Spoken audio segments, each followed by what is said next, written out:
Good evening, everybody. I'm David Paul in the KHOU 11 Weather Center. It is 6:30 in the evening on a Thursday, 6:30 on the nose.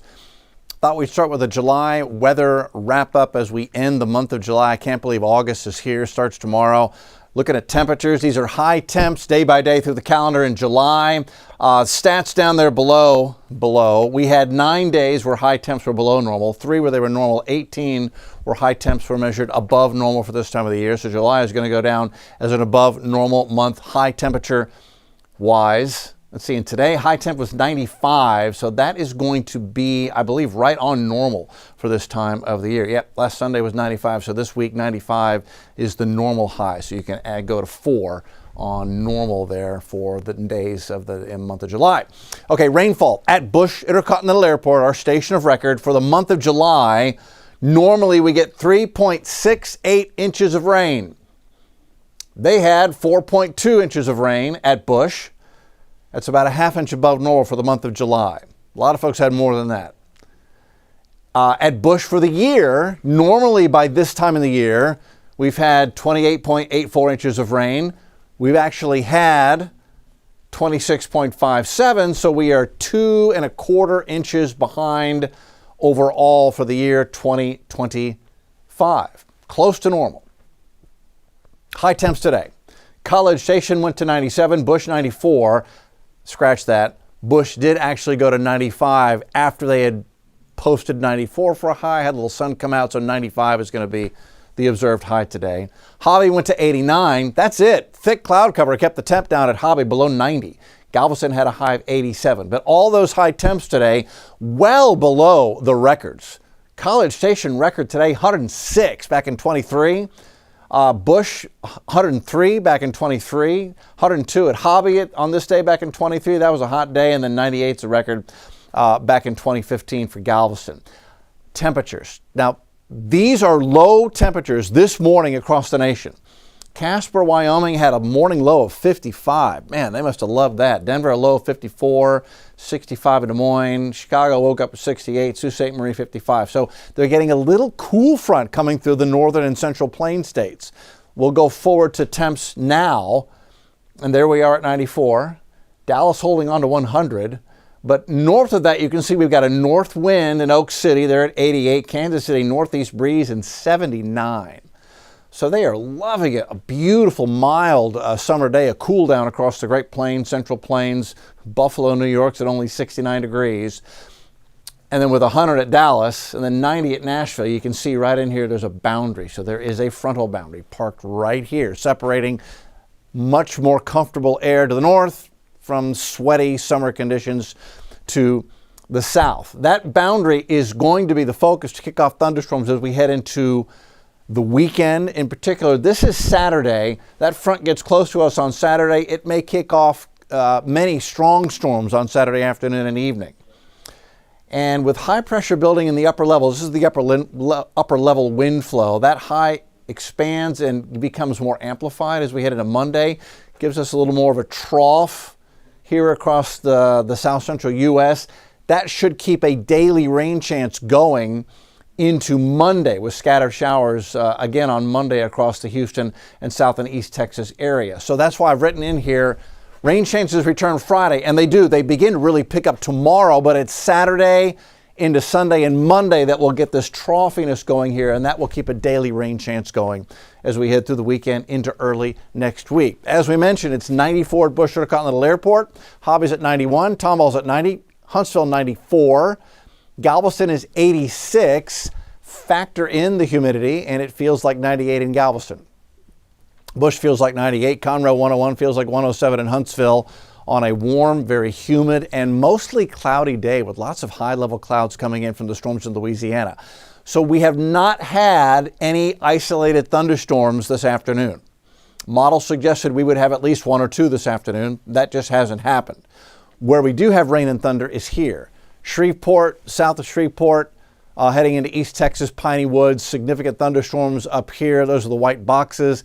And you can see that is heading south. And models are picking up on that. And this looks likely to send a little piece of energy through our eastern third tonight. Livingston, Cleveland, Liberty, Mont Belvieu, Winnie, High Island. So models have picked up on this. See that little burst, that little piece of energy coming south. So by midnight tonight, between 11 o'clock and midnight, could be some passing showers or thunder showers. Livingston, Cleveland, Liberty, Anahuac, down to High Island as that pushes south. Models have it missing Harris County. By morning, 6:30 in the morning, isolated showers here again, the eastern quadrant of our area. We go into lunchtime, not much going on, but then tomorrow afternoon, it does look like we're going to have a decent chance for scattered showers and thunder showers. And not just in Houston, but Huntsville to College Station, Sugar Land to Livingston to Liberty. Really, everybody has a chance for a thunder shower tomorrow. It's a better rain chance tomorrow. Tomorrow really starts our daily chance for scattered afternoon showers and thunder showers to get going. So rain chances Friday, 40%.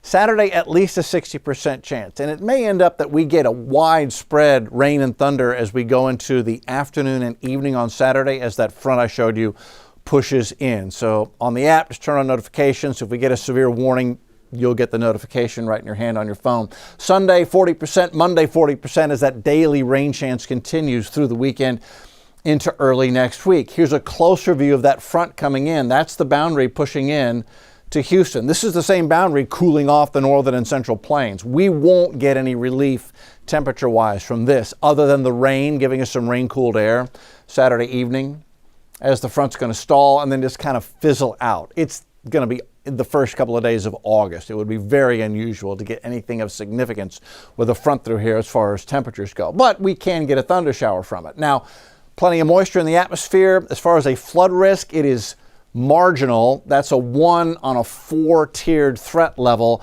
What that usually means is that some isolated spots could see enough rain Saturday to give us some isolated street ponding or isolated street flooding in 1 or 2 spots. And as we look at the rainfall forecast, this is going to be Friday, today, Friday, Saturday, next 3 days.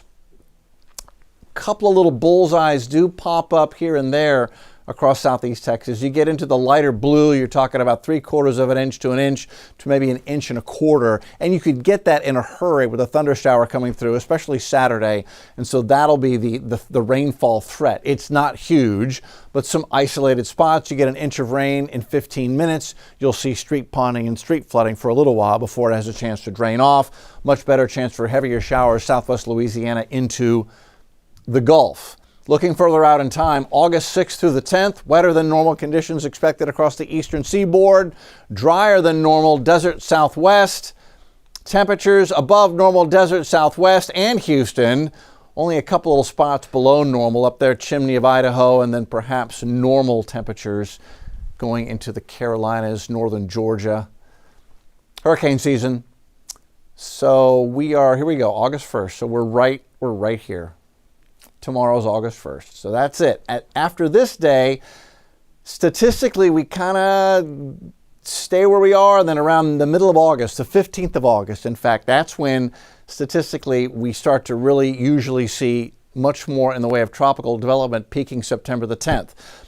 I think I've mentioned this before. Colorado State University, Dr. William Gray, who began the hurricane forecast program at CSU, he was famous for ringing a bell. There was a bell that he would ring for his students on August 15th. Because for him, he knew statistically that's really when we start seeing most of the activity. Between August 15th and through to October 1st, there's a secondary peak at the end of October, and then off it falls as we go into November. So far, we had 3 named systems, Andrea, Barry, and Chantal. Those were 3 very weak, very short-lived systems, although it was Barry who went into the Mexican coast that sent all that tropical moisture up into Texas that enhanced the rainfall and the flooding that occurred in the hill country of Texas.